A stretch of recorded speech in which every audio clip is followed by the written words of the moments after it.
Oui, alors Thibaut Mirabel, vice-président de Capital Collectif et directeur de la recherche chez Equalis Capital.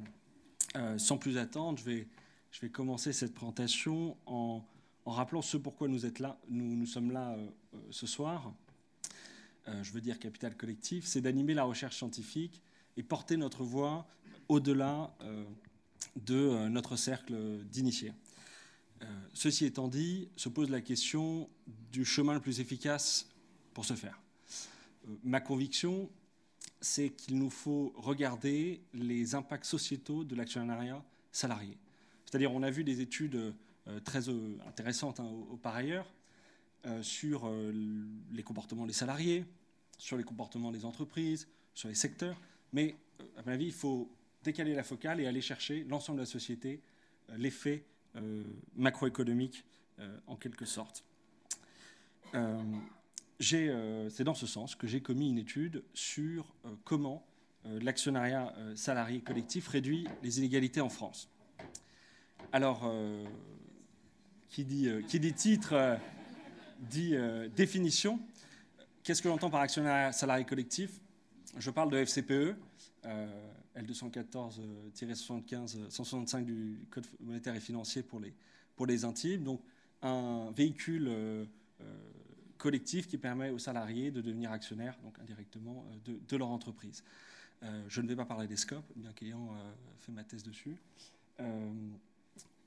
Un point important sur les FCPE, c'est qu'on a 6 grandes sources d'investissement dans les FCPE, du versement volontaire des salariés, de l'arbitrage d'autres fonds, des aides de l'entreprise et bien évidemment l'intéressement et la participation. Ensuite, qu'est-ce que j'entends par inégalité? Vous n'êtes pas sans savoir qu'on distingue très souvent les inégalités de salaire, donc issues du travail, des revenus issus du travail, et les inégalités de patrimoine. Et le grand fait stylisé que vous connaissez sans doute, c'est que les inégalités de salaire en France sont beaucoup plus faibles que les inégalités de patrimoine. Et en fait, je vais vous montrer, en tout cas, c'est l'objet de cette étude, il faut la lire pour être totalement convaincu, je crois, c'est que l'actionnariat salarié collectif réduit les inégalités de patrimoine, mais également les inégalités globales. Alors, démonstration. Un point de contexte.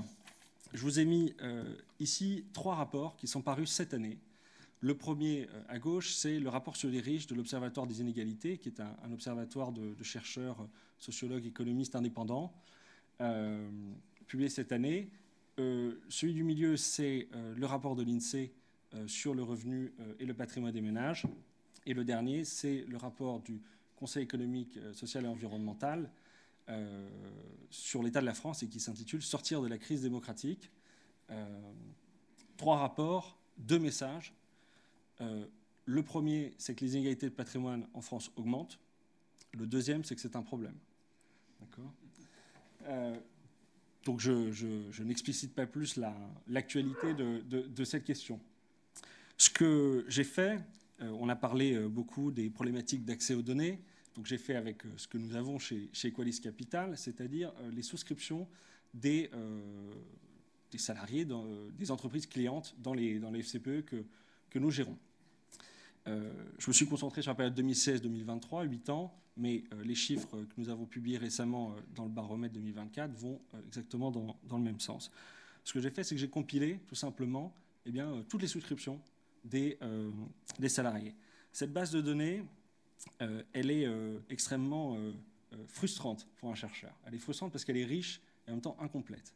Elle est riche parce qu'on a beaucoup de souscriptions, on a pas mal d'années, on a une 70aine d'entreprises, donc c'est une granularité qui est très fine en fait sur les comportements d'investissement, et elle est incomplète parce qu'on ne peut pas identifier les salariés d'une année à l'autre. On ne peut pas suivre le comportement d'investissement d'un salarié. Évidemment, c'est une limite majeure de cette étude. D'où mon approche qui est une approche exploratoire, comparative, où on va regarder les ordres de grandeur et réfléchir déjà avec ces chiffres, qu'est-ce qu'on peut dire de significatif. Alors, ce que l'on peut dire, c'est que j'ai identifié 3 leviers par lesquels les FCPE, d'actionnariat salarié, réduisent les inégalités en France. Le premier levier, c'est ce qu'on appelait le levier démocratique. L'idée est très simple.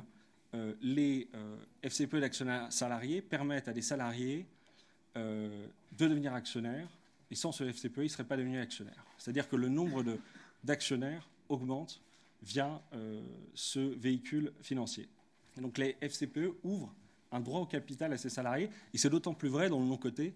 Par définition, on ne peut pas acheter l'action en bourse ou ailleurs. En ce sens, les FCPE sont des outils de prédistribution.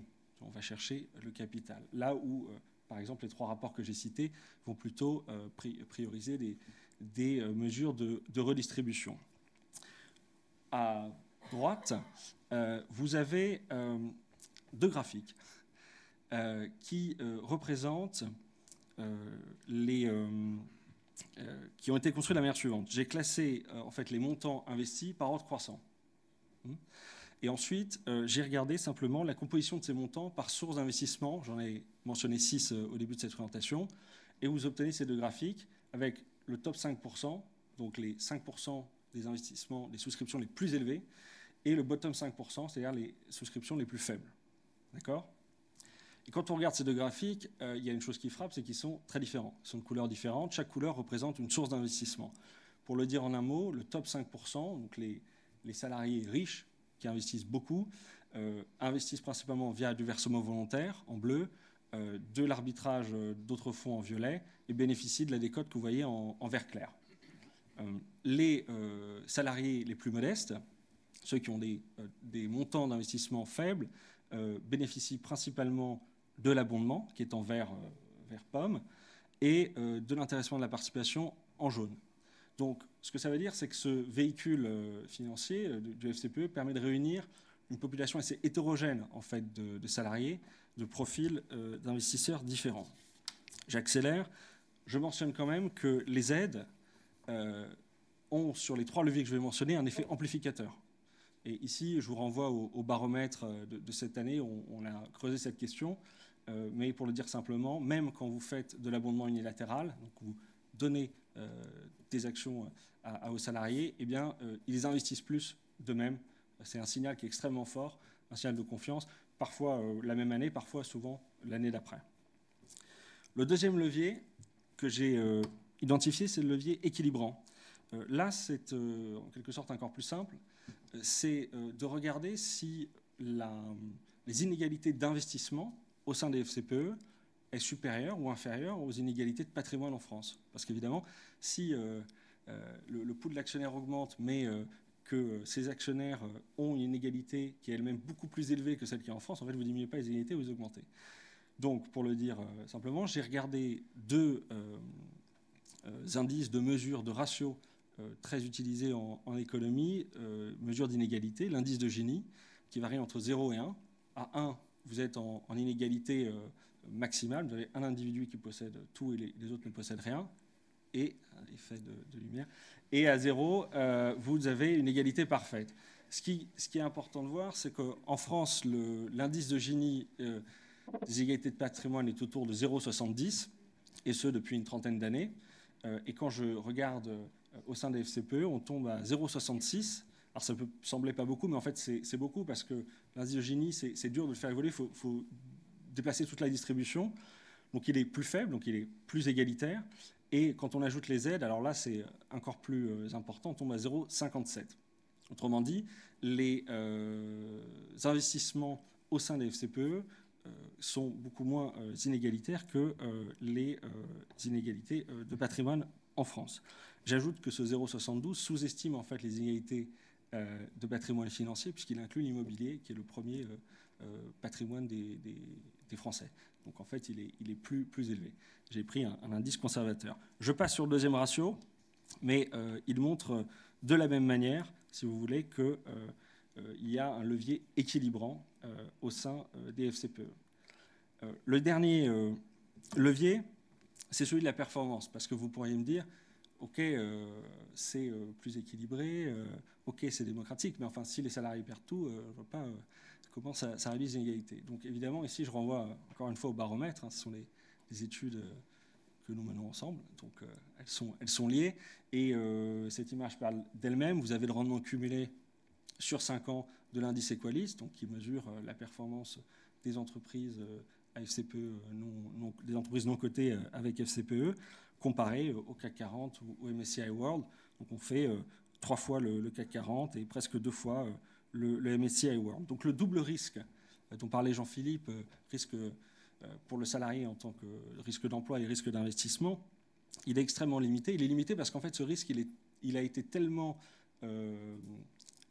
intégré par le législateur que la réglementation, le système est fait pour que ce risque soit limité via les aides.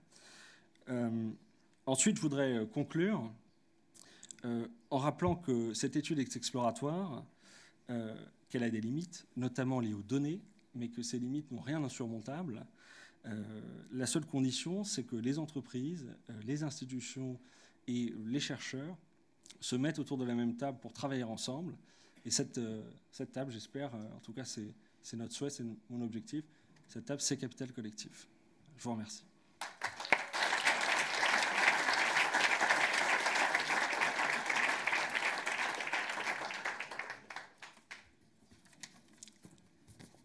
Alors, nos 2 animateurs de salle sont partis.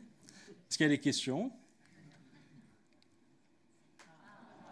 Merci.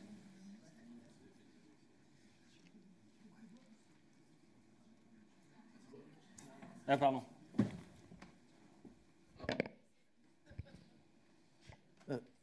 Merci Thibaut, c'était extrêmement intéressant. Je voulais juste savoir les données que tu as pour calculer l'indice de Gini. Donc tu as la richesse ou le patrimoine des salariés, ou c'est ce qu'ils investissent, ces données sur les montants qu'ils investissent dans le... C'est ce qu'ils investissent. Ouais, okay. Hein, c'est l'une des limites fortes du papier. Elle est traitée dans la 2e section de la méthodologie, dans l'étude. En fait, l'hypothèse forte, c'est qu'il y a une corrélation entre l'investissement et je dirais, la richesse globale du salarié. C'est une hypothèse qui tient, à mon avis, surtout pour le haut et le bas de la distribution. Parce que quand on a un salarié qui met, c'est notre cas, 250 000 € sur une seule année en versement volontaire, on peut imaginer qu'il ne fait pas partie des salariés plus modestes. Voilà. D'autres questions ?